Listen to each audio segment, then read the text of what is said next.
ગુજરાતમાં ગરમી હવે કહેર બની ગઈ છે।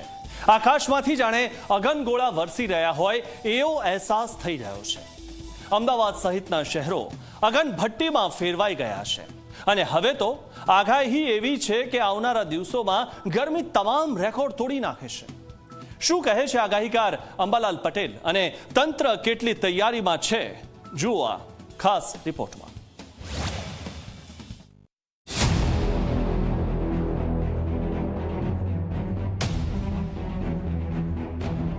આકાશમાંથી અગનગોળા વરસી રહ્યા છે। ધરતી તપ્ત તવા જેવી બની ગઈ છે અને ગુજરાત જાણે અગનભઠ્ઠીમાં શેકાઈ રહ્યું છે। અમદાવાદ, વડોદરા સહિતના મહાનગરોમાં બપોરના સમયે બહાર નીકળવું એટલે જાણે આગની જ્વાળાઓમાં પ્રવેશ કરવો। કાળઝાળ ગરમીથી લોકો ત્રાહિમામ પોકારી ઉઠ્યા છે।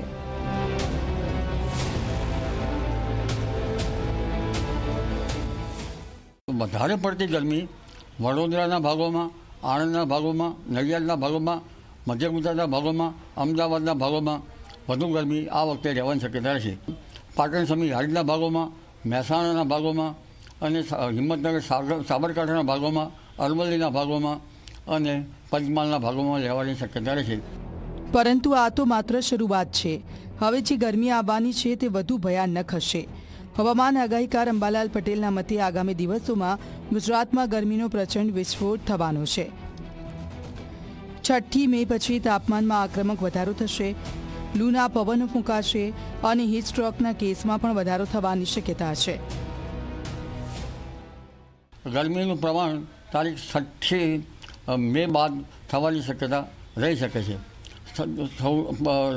લગભગ રાજકોટ અને કચ્છમાં પણ ગરમી પડવાની શક્યતા રહેશે। કચ્છના ભાગોમાં પણ મહત્તમ તાપમાન 41 ડિગ્રી સેલ્સિયસ કે 42 ડિગ્રી સેલ્સિયસ જેવું થવાની શક્યતા રહેશે। રાજકોટ અને ઉત્તર સૌરાષ્ટ્રના ભાગમાં પણ ભારે ગરમી પડવાની શક્યતા રહેશે। અંબાલાલ પટેલનો દાવો છે કે આ વર્ષે ગરમી 147 વર્ષનો રેકોર્ડ તોડી શકે છે। ખાસ કરીને મધ્ય ગુજરાતમાં અકલ્પનીય તાપમાન નોંધાઈ શકે છે।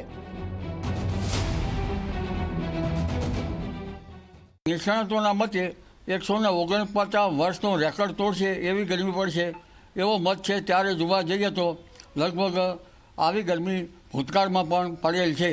1912માં ડીસા જાણે કે ભઠ્ઠીમાં ફેરવાઈ ગયું હોય તેવી 50 ડિગ્રી સેલ્સિયસ મહત્તમ ઉષ્ણતામાનની ગરમી પડેલ છે। બીજી તરફ હવામાન વિભાગે પણ તાપમાન 43 ડિગ્રીને પાર જવાની આગાહી કરી છે।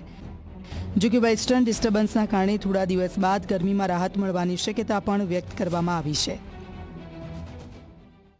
आने वाले 7 दिनों के लिए गुजरात स्टेट के सारे डिस्ट्रिक्ट कवर हैं, जिसमें ड्राई वेदर प्रिवेल करेगा। और मैक्सिमम टेम्परेचर की बात करेंगे तो आने वाले 24 घंटे में मैक्सिमम टेम्परेचर में कोई सिग्निफिकेंट ज़्यादा चेंज नहीं होगा। उसके बाद मैक्सिमम टेम्परेचर में 2 से 3 डिग्री की गिरावट का पूर्वानुमान है आने वाले 3 दिनों के लिए।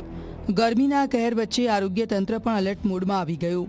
અમદાવાદની સિવિલ હોસ્પિટલમાં ખાસ સ્ટ્રોક વોર્ડ તૈયાર કરવામાં આવ્યો છે। રાજ્યમાં કાળઝાળ ગરમી પડી રહી છે અને આ ગરમી વચ્ચે દરેક વ્યક્તિ હાઈ તોબા પોકારી ઉઠ્યું છે। એવામાં પરિસ્થિતિ એ છે કે હીટ સ્ટ્રોકના કેસ ન બને એ માટેની વ્યવસ્થા બહાર તો કરવામાં આવી છે, વારંવાર લોકોને સૂચના આપવામાં આવી રહી છે, પરંતુ જો એ પ્રકારના કિસ્સાઓ બને તો સિવિલ હોસ્પિટલમાં અલાયદા વોર્ડની વ્યવસ્થા કરવામાં આવી છે। 8 બેડની વ્યવસ્થા હોસ્પિટલમાં કરવામાં આવી છે। આ સાથે જ એવા વોર્ડ કે જ્યાં એસી નથી તો ત્યાં વોટર કુલર મૂકવામાં આવ્યા છે। લગભગ 40થી વધારે પણ જે કુલર છે એ મૂકવામાં આવ્યા છે। ફરતી પાણીની પરબ મૂકવામાં આવી છે। પ્રશાસન તરફથી વારંવાર સૂચના આપવામાં આવી રહી છે કે બોડી ડિહાઇડ્રેટ ન થઈ જાય એ માટે સતત પાણી પીવાની વ્યવસ્થાઓ ઊભી રાખવી। 8 બેડના ખાસ વોર્ડમાં તમામ જરૂરી સુવિધાઓ ઉપલબ્ધ કરાવવામાં આવી છે। ઉપરાંત નોન એસી વોર્ડમાં 40થી વધુ કુલર મૂકવામાં આવ્યા છે અને દર્દીઓ માટે સતત પાણીની વ્યવસ્થા પણ ઊભી કરવામાં આવી છે। દરેક લોકોએ સાવચેત થવાની જરૂર છે। સરકારે જે ગાઈડલાઈન આપી છે એને ફોલો કરવાની જરૂર છે। રહી વાત સિવિલની, તો સિવિલ હોસ્પિટલમાં આને પહોંચી વળવા માટે અલગથી હીટ સ્ટ્રીક વોર્ડ તૈયાર કરવામાં આવે છે। જે આપ જોશો ને તો ટ્રોમા સેન્ટર, જે અધરવાઇઝ એસીવાળો એરિયા છે, એની અંદર જ એક 8 બેડની અલગ આલાયદી વ્યવસ્થા કરી છે કે કોઈ પણ વ્યક્તિ હીટ સ્ટ્રોકના સિમ્ટમ સાથે આવે તો એને ત્યાં આપણે દાખલ કરી શકીએ। સારી વાત એ છે કે અત્યાર સુધી કોઈને એ વોર્ડમાં કોઈ એવા સિમ્ટમ સાથે દર્દીને દાખલ નથી કરવો પડ્યો, પરંતુ એની વ્યવસ્થા કરી છે. હોસ્પિટલના સુપ્રિન્ટેન્ડન્ટ ડોક્ટર રાકેશ જોશીના જણાવ્યા મુજબ આવનારા સમયમાં હોસ્પિટલને સંપૂર્ણ એસી બનાવવાની દિશામાં પણ કામ ચાલી રહ્યું છે. એક તરફ ગરમીનો કહેર તો બીજી તરફ તંત્રની તૈયારી, પરંતુ સવાલ એ છે કે શું આ તૈયારીઓ પૂરતી સાબિત થશે? કારણ કે આ વખતે ગરમી માત્ર રેકોર્ડ નહીં તોડે પણ લોકોને સહનશક્તિની પણ કસોટી લેશે. Bureau report, Zee media.